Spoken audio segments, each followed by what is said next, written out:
Ladies and gentlemen, good afternoon and welcome. Live on NBC, this is Premier Boxing Champions, the main event, 12 rounds of action for the Super Middleweight Championship. The three judges at ringside, Dan Fitzgerald, Alan Davis, and Howard Foster. And the referee in charge of the action, Leo Gerstel. And now, first, introducing the red corner. He wears the black and gold. The Olympic gold medalist brings a near-perfect professional record with 20 victories, only 1 loss, and 14 victories by way of knockout from Hammersmith, England, Chunky James DEGALE. And across the ring, out of the blue corner, he wears the white and silver. The U.S. Olympic bronze medalist as a professional stands near perfect as well. 24 victories, just 1 loss with 16 wins by knockout from Flint, Michigan, the resurrected Andre DIRRELL.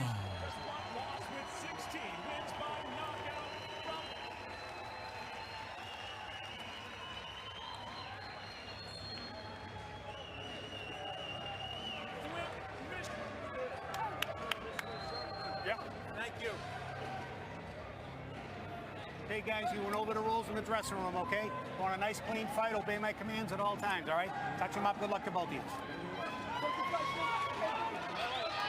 Good. Good. See the end of it, you guys. Good. There's a sort of split second, isn't it? You think, oh, what's that done? And then suddenly... Andre DIRRELL, 2009, he lost his world title shot to Carl Froch of Great Britain. Another Brit stands in his way today. James DEGALE, he has fought here as an amateur. This is his U.S. pro debut. He has over 200 fans here to cheer him. There is another British invasion in Boston this time around, and we'll see how it turns out in this super middleweight title fight.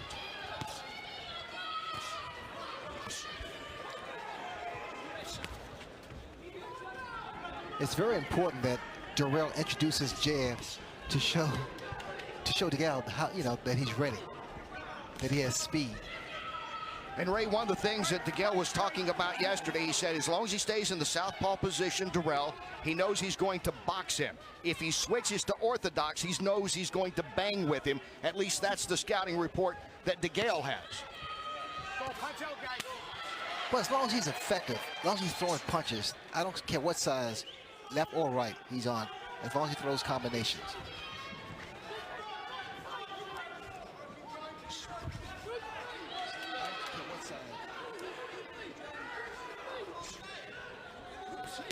And a nice shot to the body by DIRRELL. Beautiful counter left uppercut there by Andre DIRRELL. You saw him slide back just a tad, land that perfectly placed left uppercut. Definitely put James on the back heels a little bit. Nice shot by Andre DIRRELL.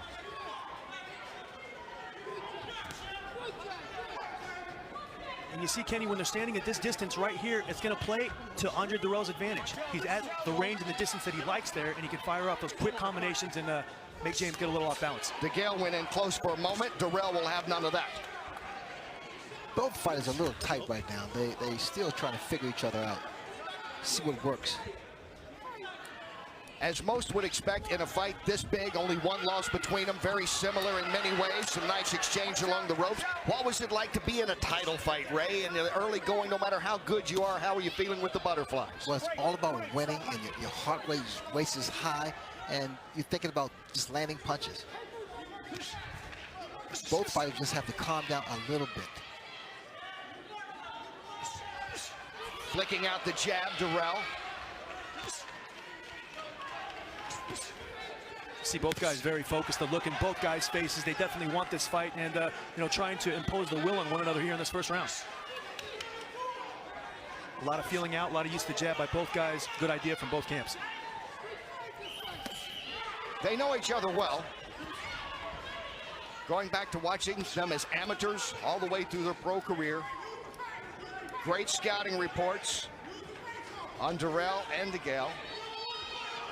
As the final seconds of round 1 in this super middleweight fight ticks down, it's scheduled for 12.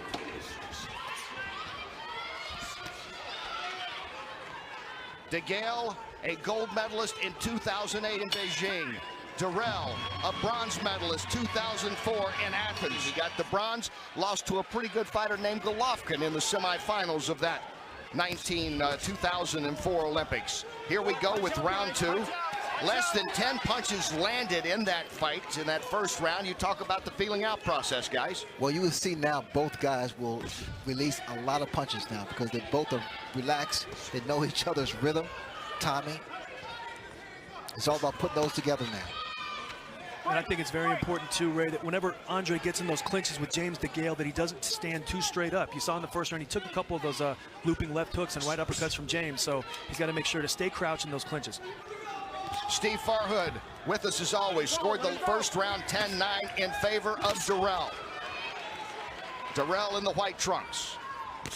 Went from a slight favorite to pretty much even. Curiosity about how DeGale would be able to handle his speed as he faced anyone as fast as Dirrell. That was one of the big questions coming in.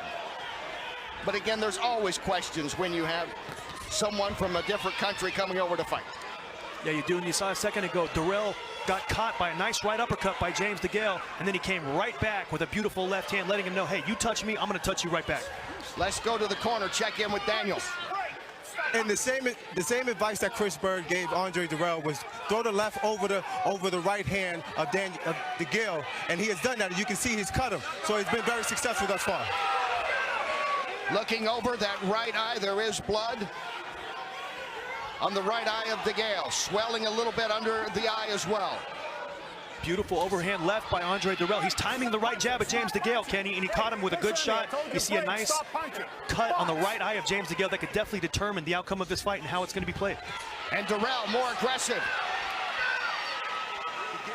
Well, so far, DeGale has maintained his composure from being cut. And normally, when a fight is cut for the very first time, he has a tendency to freak out. He seems to be quite poised. But perhaps, Ray, still another round that he's losing. So, you know, Steve gave Andre Dirrell the first round. I've got him ahead so far in the second round. So James has got to do something to get himself in this fight in the next couple of rounds. Dirrell continues to fire the jab. And a nice uppercut. Just missed really connecting there, but it has been a strong round for Dirrell, Sugar. Well, see, Dirrell now is really setting this man up. Same thing BJ said, the fact that he's putting his, oh my God! Dirrell is down. DeGale caught him. And Andre Dirrell goes to the canvas. It turned just like that. Second time in his career he's down, and he's hurt. DeGale is charging in. Dirrell says no, but you see the count. Come to me. Knocked down twice now. Only one time prior. And DeGale goes in. And the round comes to an end. Yeah, this first round, very important, Ray, that he kind of takes a moment to recollect himself and recompose. Watch out for the left hand of DeGale. Move away from it. Move to his left, away from the DeGale left hand. Round 3 underway, and all the momentum changed with 2 big punches from DeGale in that second round. 2 knockdowns. DeGale might not have the speed, he might not have the athleticism of Andre Dirrell, but you saw with a perfectly timed overhand left that can change the whole complexion of the fight, Kenny. BJ, we looked at the scouting report yesterday. You and Ray were looking at film, and you saw that left that could loop in there with such power. But I noticed that when DeGale got in close, he dropped that big left hand. But there, he caught his man coming in. That was a huge round for DeGale.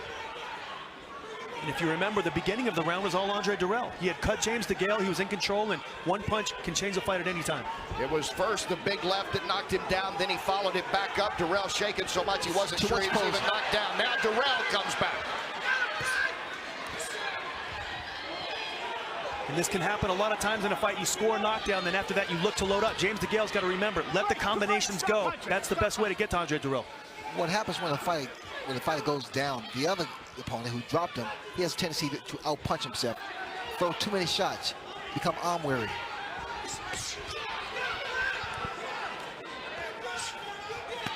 The snap on that jab once again from Dirrell. Appears to be regaining all of his composure. And a good left by Dirrell. Beautiful catch and counter, very basic move, but he did it very well. His timing was perfect on that. Let's check in with Daniel Jacobs. Well, right now it seems as if the corner wants Andre to use his boxing ability at the moment. Coming in is probably a bad idea, and they're telling him to use his speed, use his movement, use his defense, and make that the first initial if he wants to get the victory. Thanks, Daniel. Under a minute to go in this third round. And Kenny, if you're in the corner, Andre DIRRELL, this round is playing out as almost as perfect as it possibly could because he's allowed himself space and distance to regain his legs, regain his sense a little bit, and he might even be winning this round, controlling it with the jab. Good advice from the corner, DIRRELL. He's, yeah, keep his head clear, use his boxing ability. And DEGALE tags him again with the left and another left. A good left, and that has addled DIRRELL. DIRRELL hugging up. DEGALE with a nice left again. Two problems with that. Andre pulling back with his hands down and moving directly into the left hand of James DEGALE. He's to go the other way, Kenny. DIRRELL with a good round, but DEGALE closing out strong here to end round 3. Round 4 underway. It's scheduled for 12. DIRRELL in the white. Anthony Hanshaw knocked DIRRELL down May 2008 in the first round. DIRRELL got back up to win by TKO in the 5th round. He was knocked down twice here in the 2nd round today by DEGALE. So he's been down before. I don't know if he's been hit as hard as that before and knocked down, though, as DEGALE hit. You know, I mentioned the ways to victory for DIRRELL was the jab, but he's not using the jab, and DEGALE is getting inside big time. And we see something very interesting right here. Anthony DIRRELL actually switched to the orthodox stance instead of the southpaw stance, so he's trying something different here in round 4. Both of them have. Let's check in now with Steve Farhood. How are you scoring it so far, Steve? Well, Kenny, the first 3 rounds of this fight are a reminder of how quickly things can change in a fight. DIRRELL, I think, won the first round, cut DEGALE in the 2nd round, then all of a sudden 2 knockdowns. So that round goes 10-7 for DEGALE, and the momentum carried over to the 3rd round. DEGALE landed the bigger shot, so I have him comfortably ahead, about 3 points at this point. Thanks, Steve, as always, and wow, how things can turn around. We were talking about the cut over the eye, and how would DEGALE handle the quickness of DIRRELL, and 2 big punches change things, and now they come out with an orthodox stand, both guys, and right back at it. DEGALE not giving any time there to DIRRELL after the referee was explaining something. Veteran move right there. He saw DIRRELL was not protecting himself. The referee said continue, and he jumped right in and landed a nice stiff jab on Andre DIRRELL. Well, DIRRELL switched over to the right, and DEGALE said when he does that, he expects him to come out banging. We didn't see that as much, so DIRRELL back now to his natural style as a southpaw. You see the snap and the power of DEGALE. I mean, his punches, even his jab, is able to knock the head back of Andre DIRRELL. Ray, I completely agree. Both guys have power. DEGALE definitely showing more so far, but I think the problem is Andre's defense has been a little susceptible so far. He's dropping his hands, and the punches of DEGALE are having more of an effect because there's no defense. Also, the speed now of DEGALE is starting to come through, and the accuracy of his punches. So very important for Andre if he wants to get back in this fight. Stand in the middle of the ring. Use the jab, use the boxing ability, and keep your hands up when DEGALE rushes in. He could be back in this fight in a couple rounds. And as Steve said, with the scoring, especially being knocked down twice in that 2nd round, DIRRELL has to start thinking about picking up some rounds quickly here. He does, but he's only got to do it 1 round at a time, Kenny. Just put round 4 in the bank, round 5, and then the momentum of the fight can flow in his favor. So got to be smart here. And not allowed DEGALE to close out strong. He did that in the 3rd round, not so much here in the 4th. DIRRELL bouncing back with a solid round.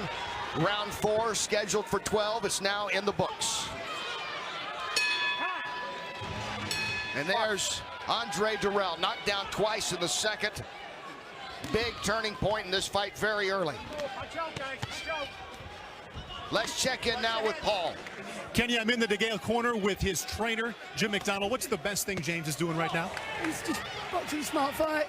He's got a very intelligent boxer in front of him, and he's matching him for skills, which no one's ever done before.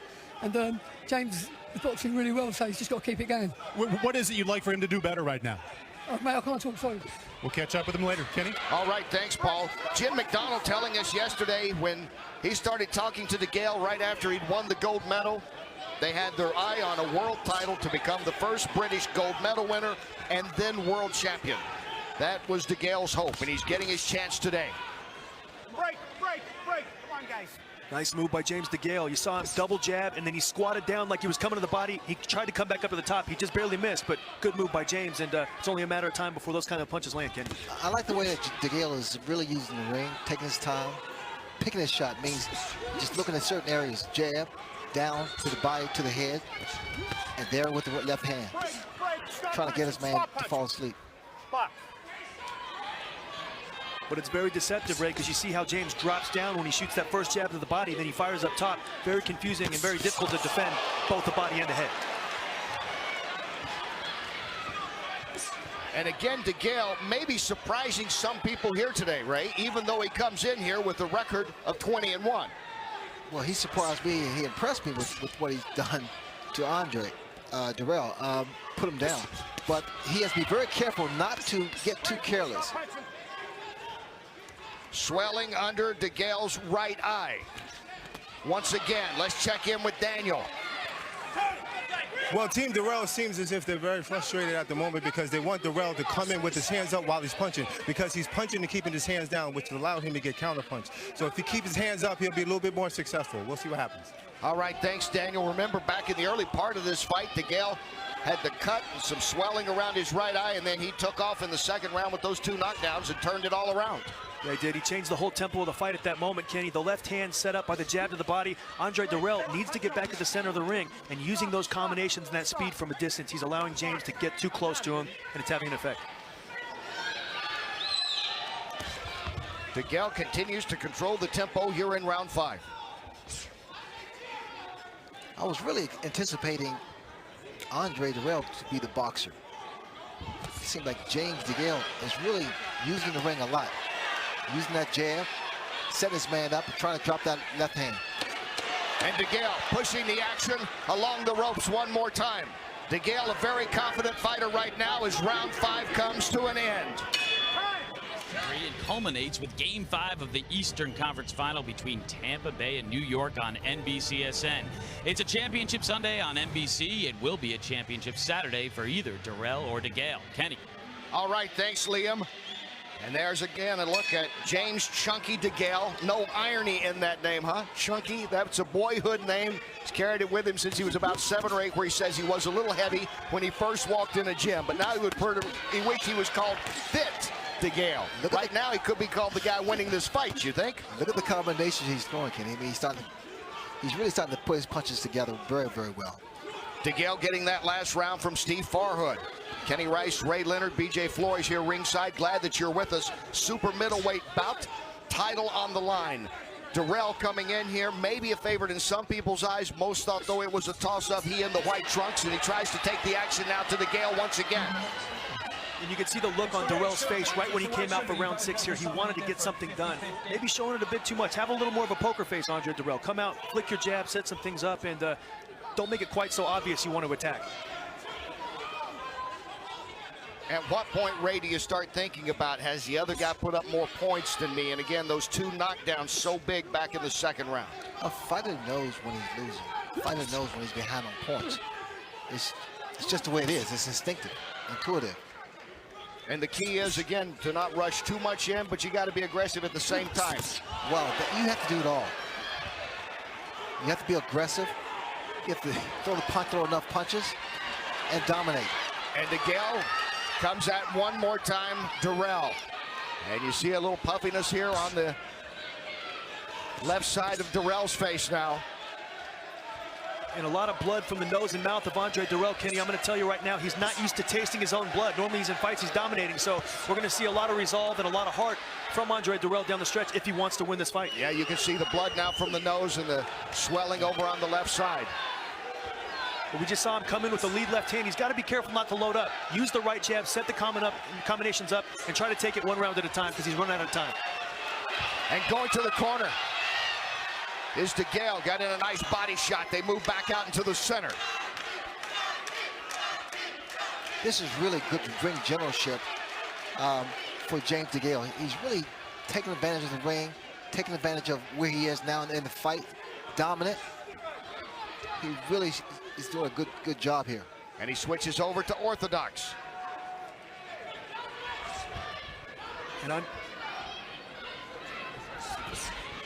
Coming up, Liam will be talking with Anthony Dirrell, Andre's younger brother and former world champ himself.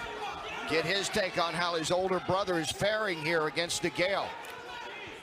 DeGale should stay southpaw. If it's not broke, don't. If it's not broken, don't fix it. And Dirrell gets in one of his best punches. As the round comes to an end, Dirrell closes strong. All right, thanks, Liam. And what do you think there? Was that just one brother rooting for his brother, or do you think he has some good advice there, assessment of this fight as we go into round 7?